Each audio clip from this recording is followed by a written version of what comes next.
I always hated this idea that some people are better than others.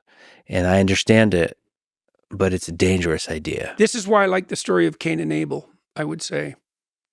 Because Cain is mediocre.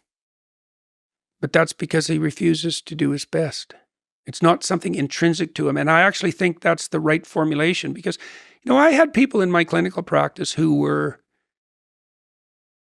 lost in many dimensions from the perspective of comparison. One woman I remember in particular who, man, she had a lot to contend with. She was not educated. She was not intelligent. She had a brutal family, like terrible history of psychiatric hospitalization. And when I met her at a hospital, she was an outpatient from the psychiatric ward, and she had been in there with people that she thought were worse off than her, and they were. And that was a long way down. That was like Dante's Inferno level down.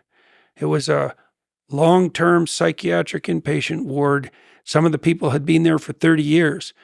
It made One Flew Over the Cuckoo's Nest look like a romantic comedy. And she had come back to see if she could take some of those people for a walk and was trying to find out how to get permission to do it. And so, better than other people. Some people are more intelligent. Some people are more beautiful. Some people are more athletic. Maybe it's possible for everyone at all levels of attainment to strive towards the good.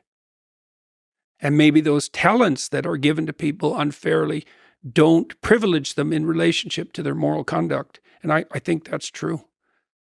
Like there's no evidence, for example, that there's any correlation whatsoever between intelligence and morality. You're not better because you're smart. And what that also implies is if you're smart, you can be a lot better at being worse.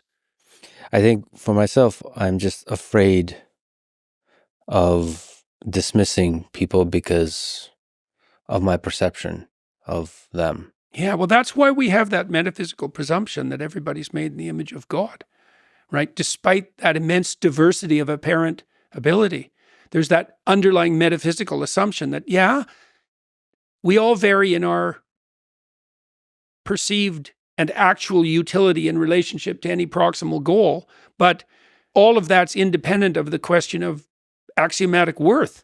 And that preposterous as that notion appears to be, it seems to me that societies that accept it as a fundamental axiomatic presumption are always the societies that you'd want to live in if you had a choice. And that, to me, is an existence proof for the utility of the presumption.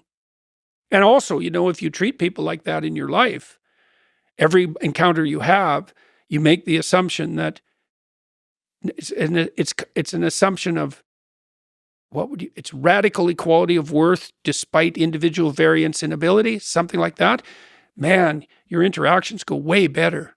I mean, everyone wants to be treated that way. Look, here's the developmental sequence for you. Naive and trusting. Hurt and cynical. Okay, well, is hurt and cynical better than naive and trusting? It's like, yeah, probably. Is that where it ends? How about cynical and trusting as step 3? Right, and then the trust becomes courage. It's like, yeah, I'll put my hand out for you, but it's not because I'm a fool. And I think that's right, because that's the reinstantiation of that initial trust, right, that makes childhood magical and paradisal. But it's the admixture of that with wisdom. It's like, yeah, we could walk together uphill, but that doesn't mean, and I'll presume that that's your aim, but that doesn't mean that I'm not going to watch. What's a better life? Cynical and safe, or hopeful and vulnerable to be hurt? Oh, you can't dispense with vulnerable to be hurt. That's the other realization. It's like you're going to stake your life on something. You could stake your life on security, but it's not going to help. You don't have that option. So what do you do when you're betrayed, ultimately, by some people you come across? Grieve and look elsewhere. do what you can to forgive, and not least so you lighten your own burden. Maybe do what you can to help the person who betrayed you.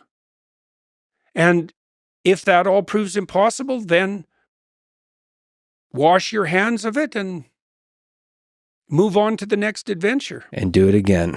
Yeah. Yeah.